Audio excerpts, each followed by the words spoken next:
Who are you? My name is John. My real name is John Schuster, and my stage name is John Summit. So, yeah, I'm, I guess, kid from the Chicago suburbs. John, welcome to Neptune Records in Vancouver, British Columbia, Canada. Hey, I'm excited to be here, man. It's an honor, for real. And right off the bat, John, quote, a spoiled? Spoiled? A spoiled? You say, wait, am I finishing the quote here? Yes. A spoiled brat?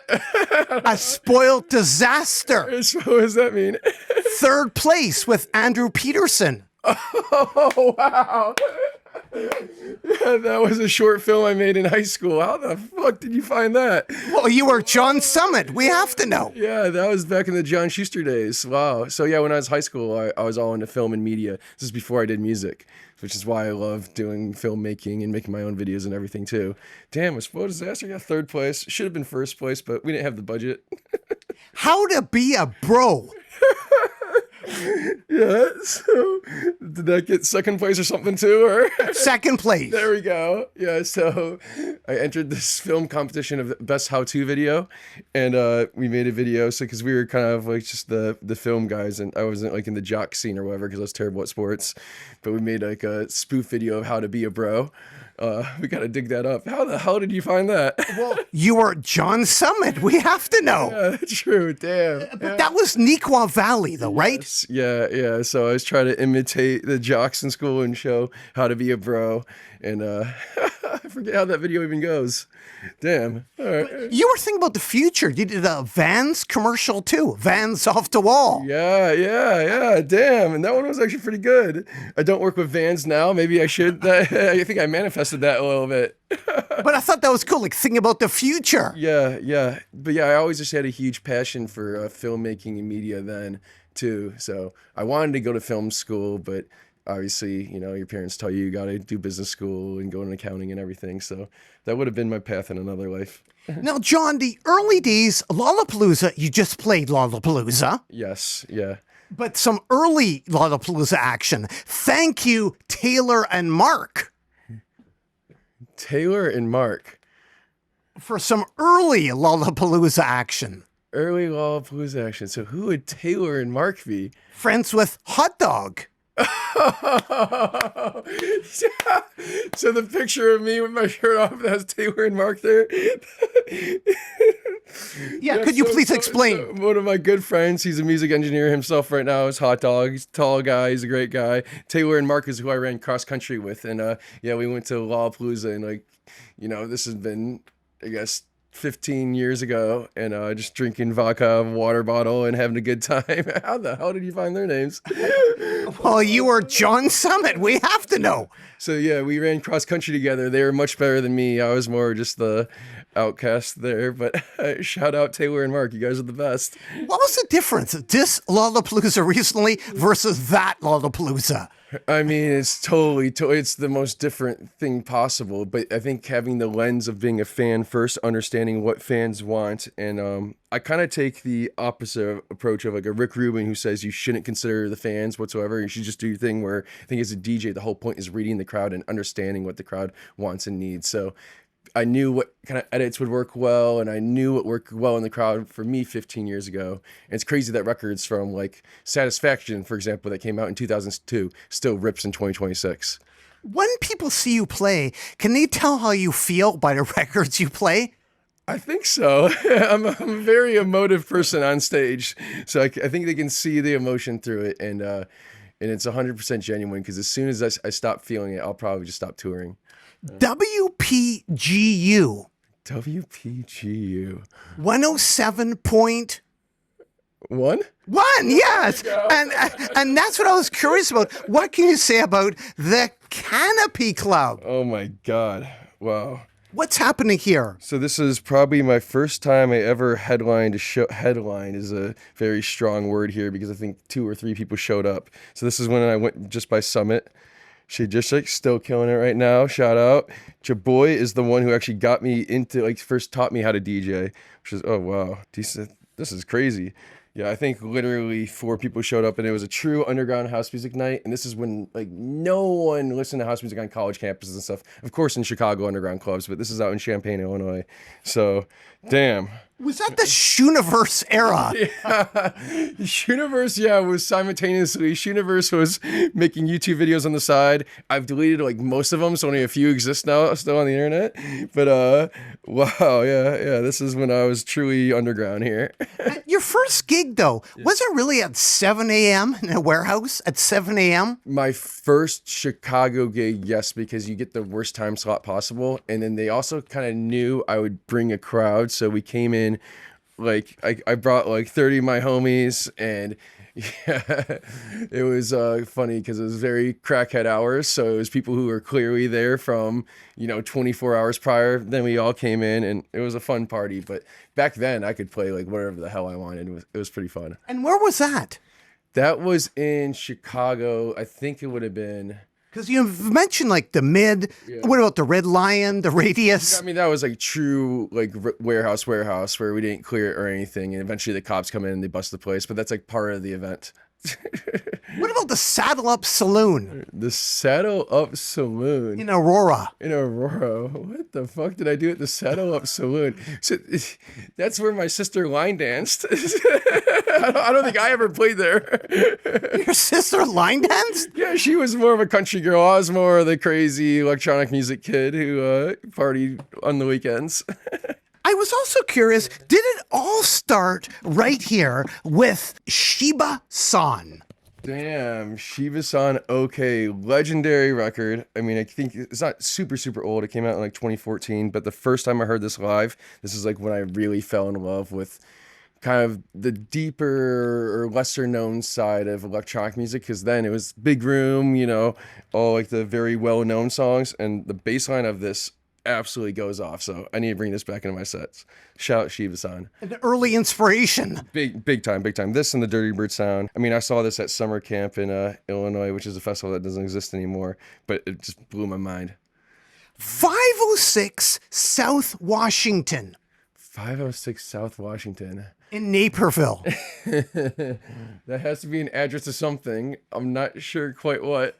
The Burger King. The Burger King. The original Burger King. Original Burger King. What can you say about that? Is that the one that's in downtown Naperville, I'm guessing? I think so, yeah. Yes. Okay, yeah. What can I say about that? I've had a lot of burgers there before. Is that like the very, very... Yes, it's the original. Damn, I didn't even know that. Wow, I just thought it was a really shitty looking Burger King. I've had a lot of meals there before, though. But what do you eat, though? When you go into Burger King what do you eat now versus then? Or the same thing? I like the Burger King in the Ibiza airport a lot, so I like a nice Whopper and the chicken sandwich and some fries. I mean, you can't go wrong with it. Now, the Ibiza airport, are you going there today, or is today Mexico? Today is, where the hell am I right now? Yesterday I was in Vegas, and then before that I was in Aspen, Vancouver now. I'm in Mexico tonight. So Ibiza, I was in Ibiza last week. So you're coming to do an interview with me and then going to Mexico. That's why forgive me if I'm slow with my answers right now. I'm still figuring out where I am. That's incredible. But what's it like to try like the Ibiza airport at the Burger King? Like go back and forth. That's so wild. It puts your head for a loop, and it honestly kind of clogs my memory a little bit. So doing something like this I actually really love because it kind of jogs everything that brought me here. Yeah, it's a lot, man. September the 10th, 2011. September 10th, 2011. 1808 for a 3-mile run. So is this an address or what are you saying? 1808 for a 3-mile run. That was your time. Oh, honestly, my faster times aren't recorded online, which annoys me. But yes, that was a very bad run of mine. But you did a 420 mile? You could do a 420 mile? I did 432 at my best. So yeah. Like, that's incredible, isn't it? It was all right. I mean, it didn't make me go to state or anything. Mark and Taylor, who I was in the picture with, they were much faster. They ran 410s faster than that. So yeah. September the 4th, 2010. September the 4th, 2010, I would have been in high school. 133 out of 345. Is this one of my races? Yeah. The Hornet Red Devil in the Invitational. I was so fucking slow. That's why I had to make How to Be a Pro, because I clearly was not a jock at all. But that's pretty good. Like, you're not coming last. That's in the middle of the pack. That's not bad at all. What do you remember about that era? Like, you stuck it out. You didn't give up. That's true. That's true. I mean, it's kind of funny because what I do now, I strive to be the best whatsoever. Maybe I'm compensating for how slow I was in high school. The Riverwalk. The Riverwalk. The DuPage River. Yeah, Naperville Riverwalk. How you can forget? That's like where you take your first day. It's a very romantic area in Naperville. Green Valley. Green Valley. Wait, so are we talking about the club in Brazil? No, actually in Chicago. Green Valley. You're running places in Chicago. Oh, okay. Yeah, that would have been running. It's funny that my mind goes to Brazil now with that, but yes. What was it like in Brazil? Brazil is fucking nuts. I mean, I played there till like 9 a.m. and then partied in the crowd afterwards too. They don't know how to stop. So, which is kind of like me too. So, did they want you to party in the crowd, or did you feel like sleeping? I totally wanted to party in the crowd. Once you get me going, I'm in it. Aaron Beatty. Aaron Beatty, damn, he was the best runner on the cross country team. He was a big role model for me because I didn't know how that guy was so fucking fast. So, shout out Beatty. Damn. And you're still continuing that.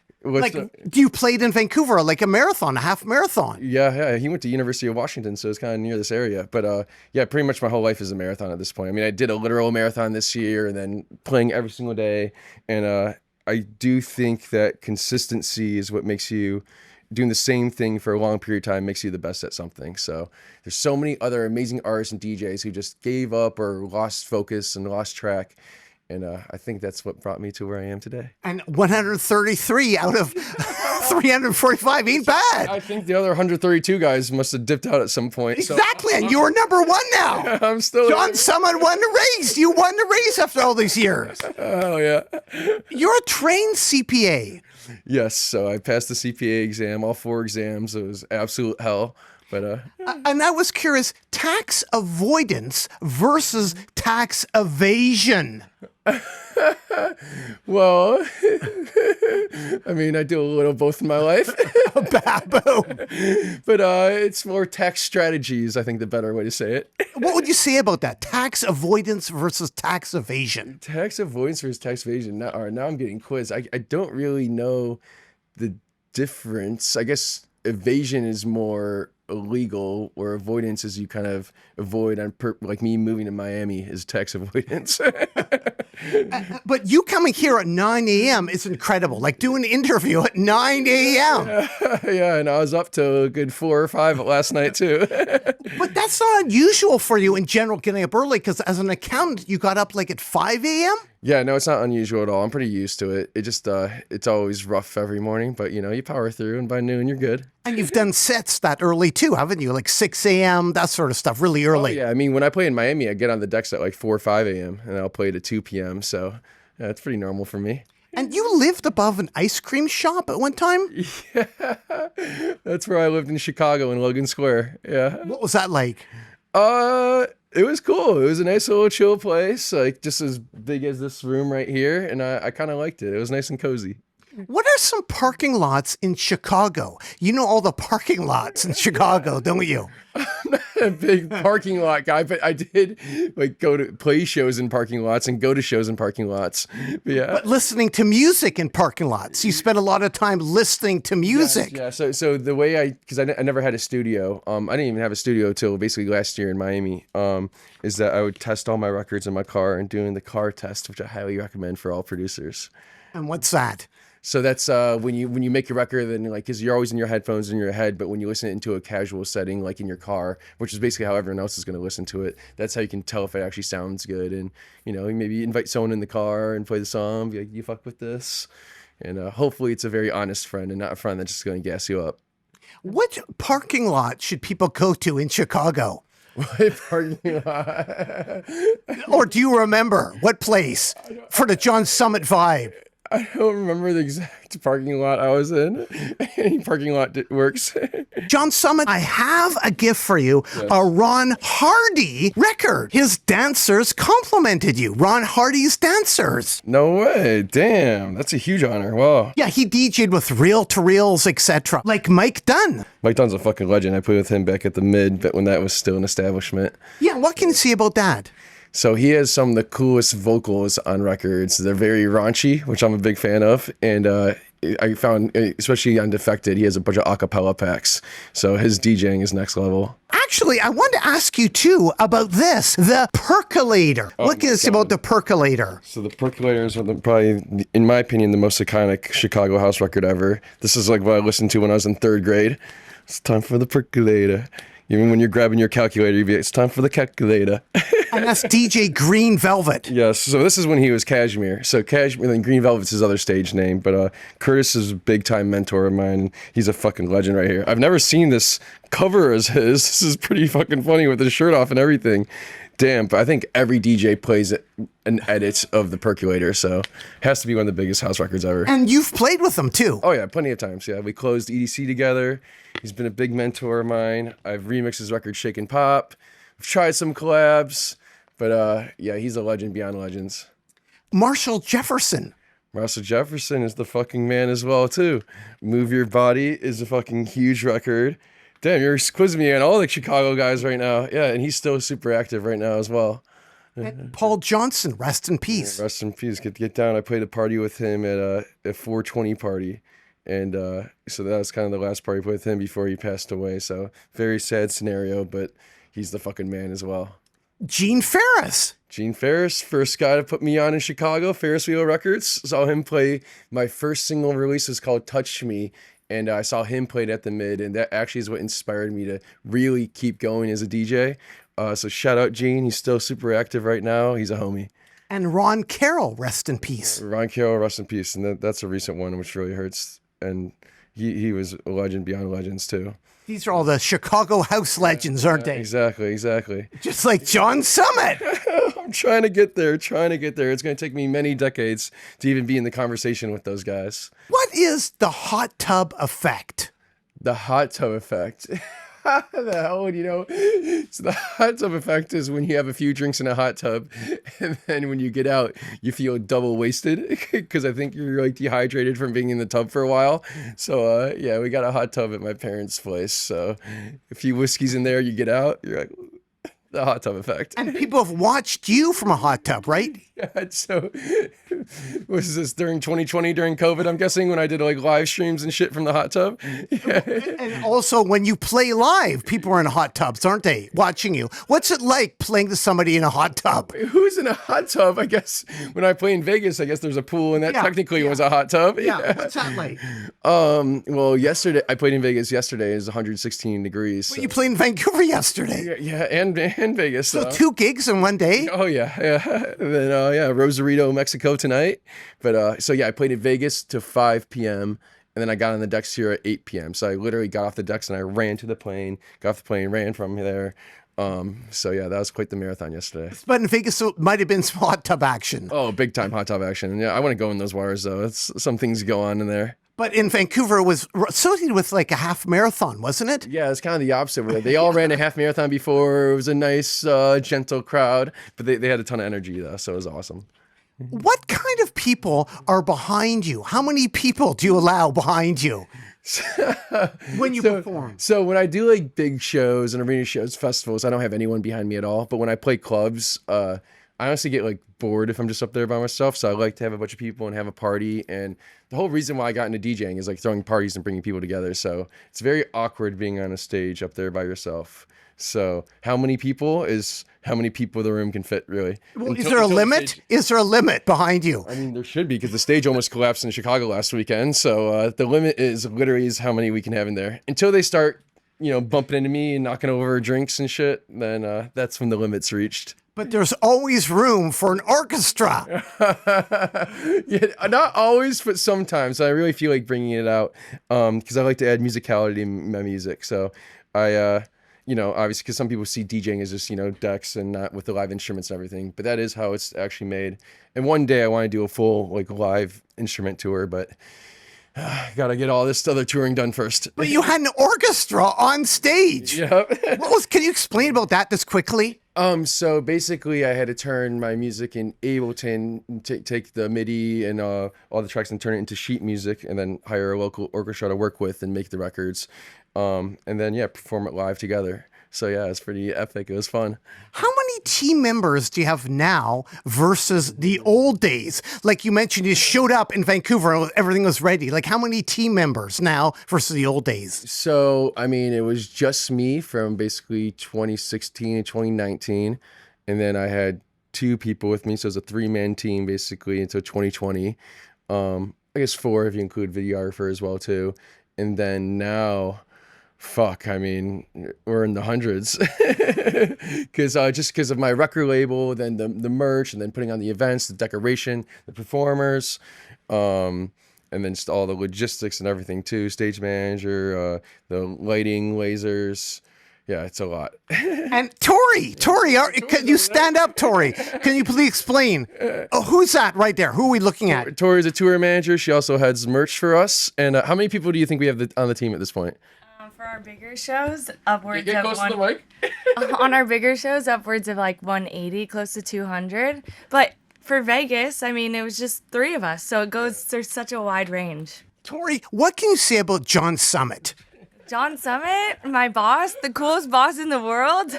So much to say about him. He's the best. Are you saying that just because I'm your boss, or are you saying this? And John, what can you say about Tori? Tori is the fucking best and one of the most reliable people on the planet. And then also she handles everything with grace and always has a smile on her face. Because some days I'm really not feeling good. I'm not that happy. But when she comes in the room, she lights it up. So Tori, you're the best. Well, thanks so much, Tori, and Doot. Toodaloo.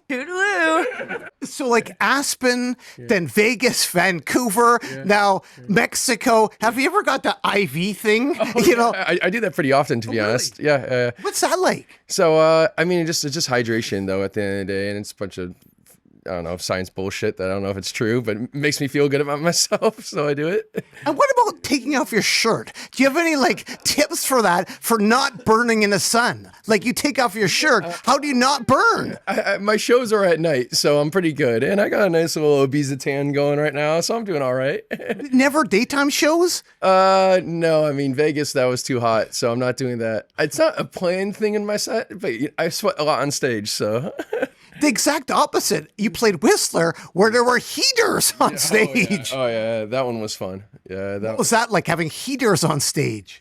it was good because everyone's cold in the crowd, especially by the time it gets nighttime. So we put the pyro flames throughout the crowd and just warms the crowd up, and they all cheer. So Have you been warmed by the pyro ever? oh yeah. In MSG, they almost blew me up on stage because it was a small stage and the fire was all around it. So the first time I went up, my eyebrows got singed off and everything. That's sort of scary. Yeah, we should have tested it before I got on stage with like a test dummy or something. But live music, we said fuck it, we'll do it live. And you said you want fire. There has to be fire? Fire, yeah. And then I can show you a picture later. Like I basically burned my face off there. Real? There's been other stuff too? No, but it was all fun though. Nothing a few shots of tequila can't fix. That's great. What about actually when you're doing a show like a Whistler, everybody's running after for the gondola to get down. Have you ever seen the after effects of John Summit playing? Well, yeah, I heard some nightmares about that one where I read every single comment. It's terrible, and that's why I'm up all night. But then I make sure that the logistics are good for the show, and that one was a nightmare because then everyone had to get in the gondola and the buses, and the line was forever, and people were passing out because of the altitude. And so we're gonna try to fix that for next year. The Watergate Club in Berlin. So that was a club I played. It closed down. They had no phones or anything. That was a sick club to play. I played more underground techno, of course, because that's the culture in Berlin. But have you ever been to Berlin yourself? No, I haven't, but I understand there's no curfew. There's no curfew.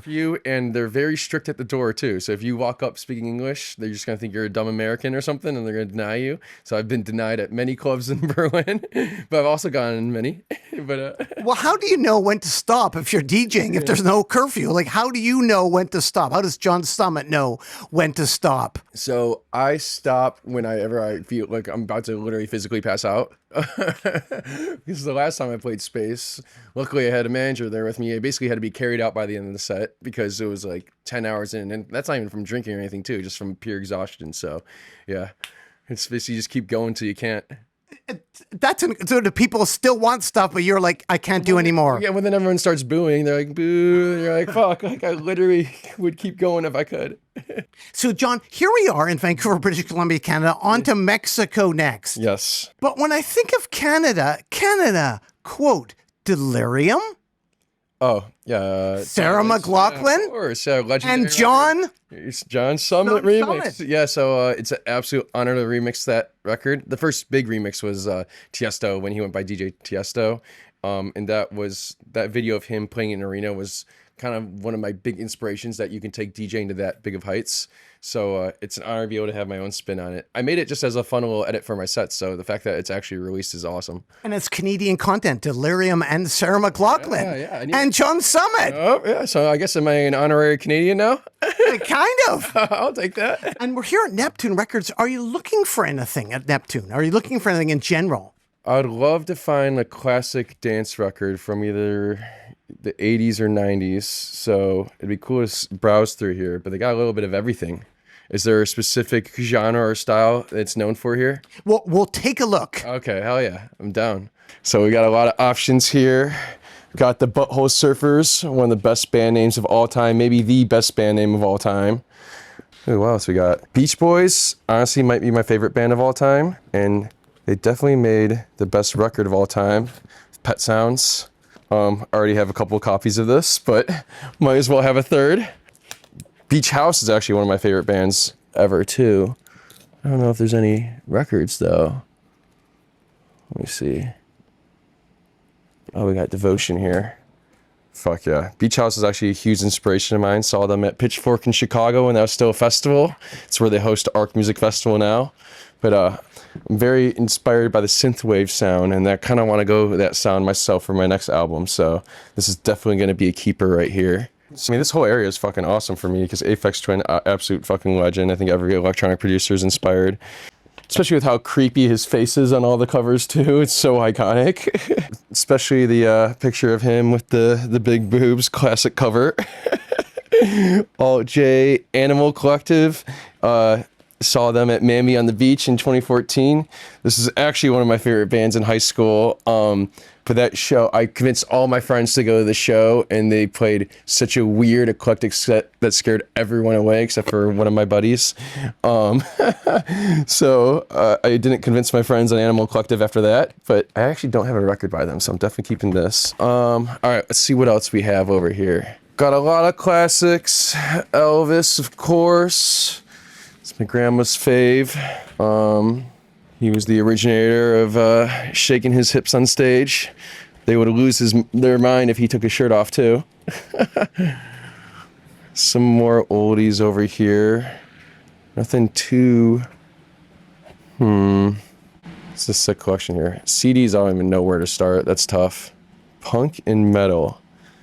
I do love punk and metal, and I do think they have the best fan bases of any music because it's like the nicest people outside of it, and then they fully rage in concert. I think dubstep and electronic music is kind of comparable and has the same kind of fan base, which is why I'm very drawn to dubstep. Just curious if there's anything I really know here, though. History of Vancouver rock. I feel like because I'm in Vancouver, I gotta get a Vancouver special here. Because I like to get something that's special to the area I'm in when I go to a record store. So I think this would make a lot of sense. History of Vancouver rock, baby. I'm definitely gonna keep this. We'll pay for everything, don't worry.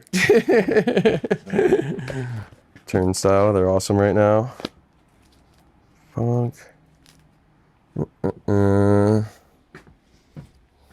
Trying to see something that really sparks my interest. Frank Sinatra, obvious legend. It's funny seeing like legendary bands like Rolling Stones and then Olivia Rodrigo right after it. Is this just alphabetical, I'm guessing? Yeah. No hate to Olivia, by the way. Just funny combination to me. Radiohead is definitely my favorite band of all time. Very basic answer, but I feel like it was so influential for pretty much every high schooler that was into indie alternative. I already have 10 copies of OK Computer, so let me see if there's anything I don't have. Looks like that's all there is. Kendrick, obviously classic.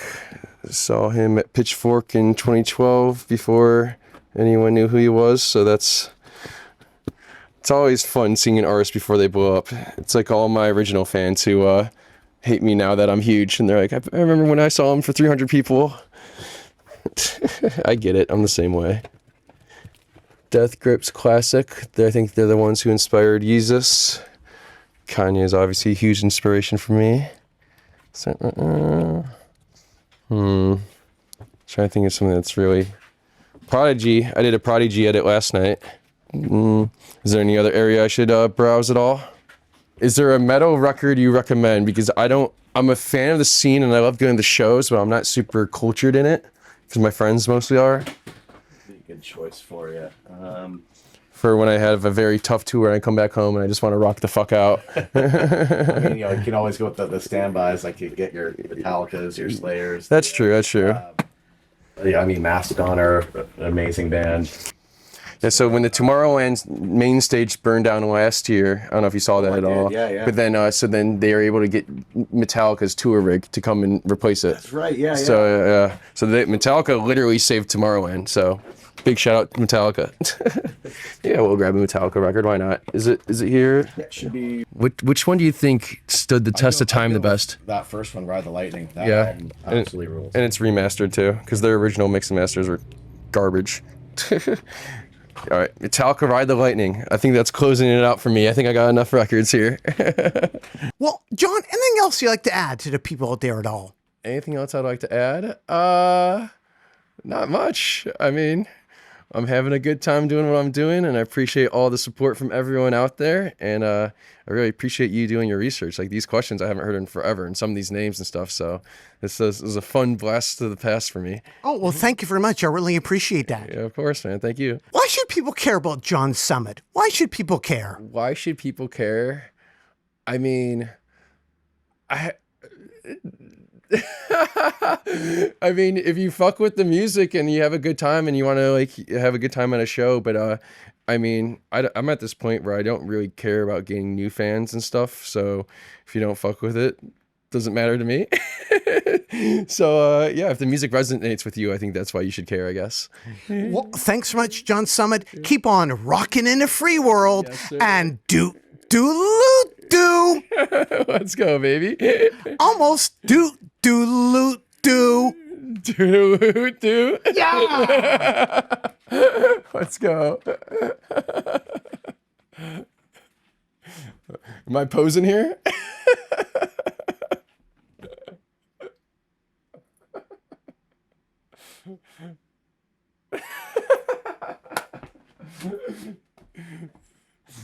How long are we holding this pose for?